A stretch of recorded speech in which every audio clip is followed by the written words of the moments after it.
안녕하세요. 김성길 목사와 함께하는 천국의 이정표 37번째 37회가 되겠습니다. 계시록에 들어오면서 좀 계속해서 복습과 함께 설명을 하고 있습니다. 자, 이 부분은 이제 지난 시간에 우리가 살펴봤던 서론의 구조입니다. 서론의 구조. 자, 계시록은 다니엘 12장 1절, 11장 40절로 12장 3절까지가 3번 이렇게 나온다 하는 거. 그리고 이제 그 중에 첫 번째인 서론 부분의 구조.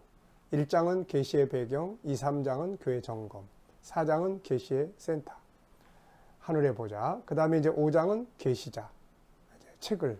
요게 이제 계시의 내용이죠.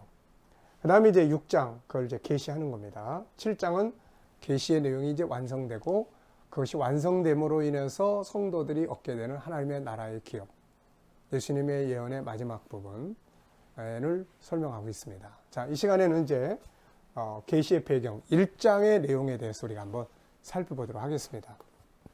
자, 이 내용은 이 책에 더 구체적으로 정리가 잘 되어 있으니까요. 이 책을 참고하시기 바라고. 자, 여기서는 큰 타이틀만 설명을 해 나가겠습니다. 계시록의 이제 페이지로는 166페이지인데요. 계시록 1장, 계시의 배경, 이 주제가 되고 있습니다. 자, 1번, 계시록의 성격입니다. 성격은 반드시 속히 될 일. 그래서 1장 1절에 보면은 반드시 속히 될 일. 예수 그리스도의 계시라. 원래 이 계시는 누구의 손에 있었나요? 하나님의 오른손에 7인으로 봉해진 책으로 들려 있었습니다. 하나님으로부터 시작이 돼요. 그리고 난 다음에 하나님이 그에게 주사. 이게 계시록 5장이에요. 그러니까 사도 요한은 계시록 5장을 봤기 때문에 하나님의 계시가 예수 그리스도에게 주어졌구나. 그리고 이것이 우리에게 전달이 됐구나. 내용은 뭐냐? 반드시 속히 될 일. 반드시 속히 일어날 일들입니다. 반드시 속히 일어날 일. 이거는 추상적인 이야기가 아니에요. 뭐 감상적으로 해석해서 감동 주는 이야기가 아니라 그대로 반드시 속히 되어질 일들을 그 종들에게 보이시려고. 그 종들이 누굽니까? 하나님의 교회를 담당하는 하나님 일꾼들이죠. 그래서 하나님의 종들은 이 계시의 내용을 잘 아는 것이 아주 중요하죠. 이것은. 자, 그의 천사를 그 종 요한에게 보내 알게 하신 것이다. 자, 1장 1절은 사실상 요한계시록 전체의 성격을 설명하고 있다. 반드시 속히 될 일이다. 이 표현이 1장 19절에는 장차 될 일로 표현되고 있고 4장 1절에는 이후에 마땅히 될 일로 표현되어 있고 계시록 22장 6절에는 반드시 결코 속히 될 일로 표현이 되어 있습니다. 자, 그래 이거 모르면 안 되는 거예요. 네, 그래서 22장 10절에는 임봉하지 말라. 이거 임봉하면 안 된다. 때가 가까이 오고 있기 때문에 이건 반드시 드러내서 세상에 알려줘야 될 내용이다. 그러잖아요. 앞으로 세상에 이런 일이 일어난다. 다니엘은 끝까지 전쟁으로 황폐하게 된다. 예수님도 나라와 나라가 전쟁을 하게 될 거다. 그 많은 전쟁들, 그 속에서 마지막 때를 알리는 전쟁, 이거 모르고 있으면 안 되잖아요. 또 적그리스도 등장, 이거 교회가 모르고 있으면 안 된다고요. 예수님의 재림, 이거 교회가 모르고 있으면 됩니까? 안 되죠.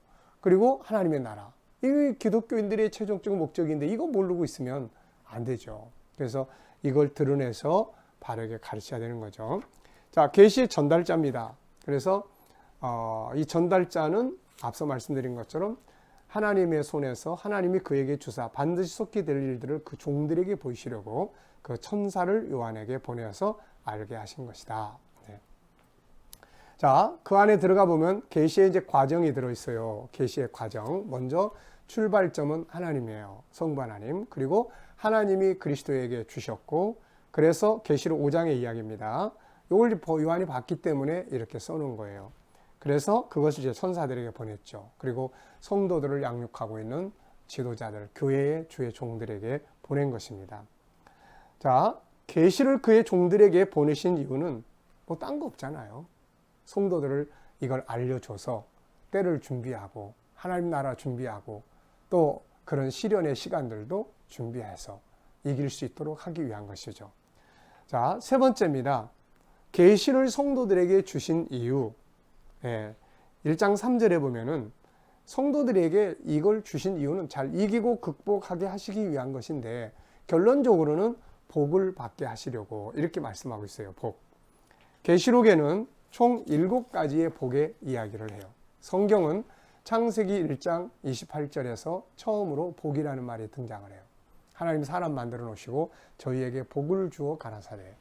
그리고 계속해서 복에 대한 이야기들이 계속 나오고 계시록 22장에 가서 마지막으로 예언의 말씀을 읽는 자들은 복이 있도다.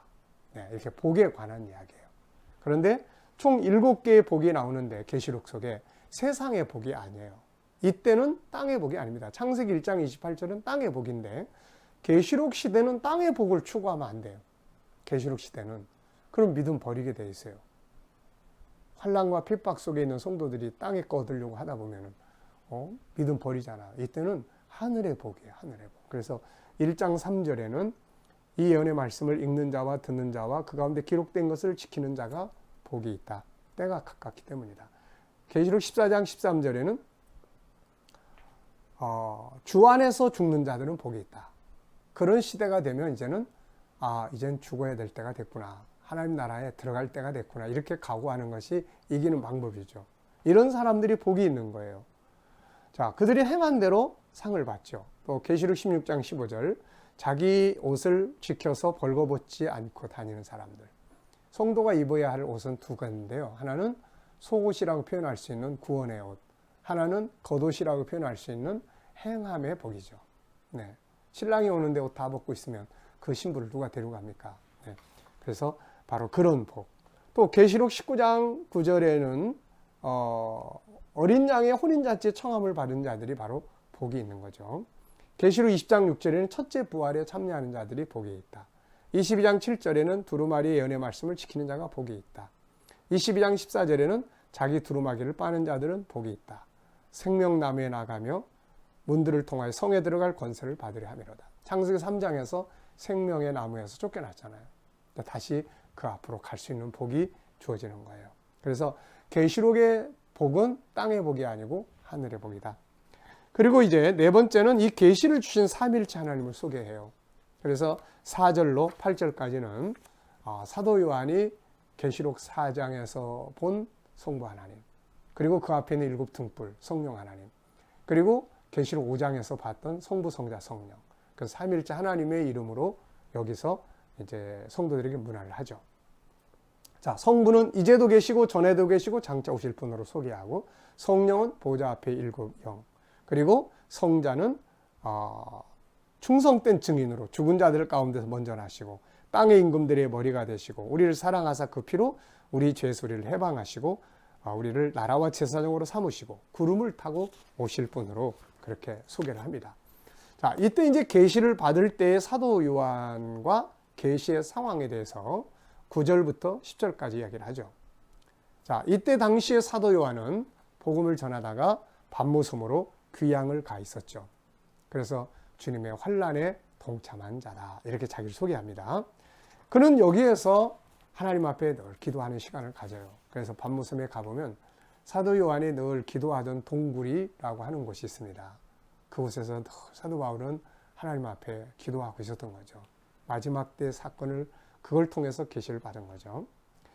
자, 사도 요한이 본 주님의 모습에 대해서 쭉 소개를 했어요. 이게 다니엘서 10장에서 다니엘이 자기에게 찾아오신 계시자를 만날 때의 모습하고 비슷하기 때문에 어떤 분들은 동일한 분이다 이렇게도 소개를 하죠.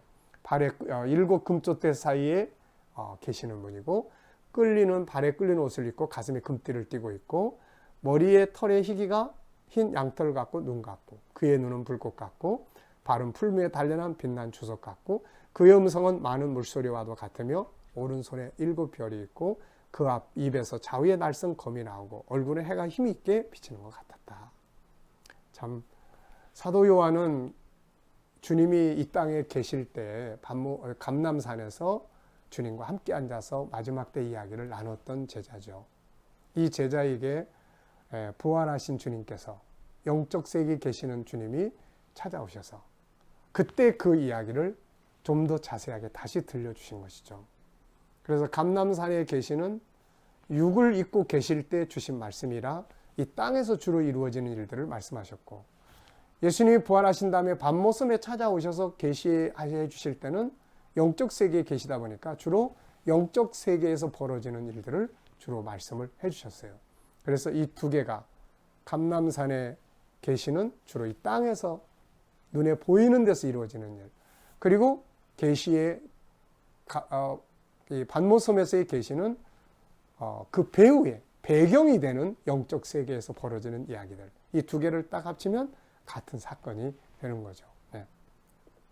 자, 이때 사도 요한은 죽은 자처럼 됐다고 이야기를 하고, 그리고 사도 요한에게 나타난 주님은 이런 말씀하셨어요. 나는 처음이요 나중이니 산 자라. 전에 죽었었다. 이제 세세토록 살아있어 생명과 음부의 열쇠를 가졌다. 사실 이때 사도 요한은 굉장히 힘든 상태에 있었을 거예요. 로마 제국은 정말 영원한 왕국처럼 강성해져 있고, 교회들은 핍박 앞에 바람 앞에 등불고 왔고, 많은 사도들은 먼저 이미 다 세상을 떠났고, 금방 오시리라고 하신 예수님은 아직도 오시지 않고 있고, 이런 번민 속에서 그가 만난 예수님은 살아계신 분이시죠. 난 살아있는 자다. 반드시 그대로 될 거다. 살아있다. 그러면서 위로해 주신 거죠. 자, 그러면서 이제 주님은 사도 요한에게 세 가지를 명령하세요. 자, 그것이 19절로 20절인데, 첫째는 네가 본 것, 주님 만난 거죠. 그 다음에 이제부터 있는 일, 이건 교회 점검이에요. 2장, 3장. 그 다음에 장차 될 일. 네, 요거는 4, 5, 6, 7장까지 되어지는 요 일들을 기록하라. 이렇게 말씀해요. 그래서 계시록은 주님 만난 사건, 교회 점검, 그리고 반드시 이루어질 일, 네, 계시의 내용, 이 세 가지 성격이 기록이 되어 있는 거죠. 자, 이 세 가지를 기록해서 이제 주님은 각 교회에 보내라. 이렇게 말씀을 하신 것이죠. 감사한 것은 예수님은 지금도 살아계셔서 교회 가운데로 운행하시고 교회를 통치하고 계세요.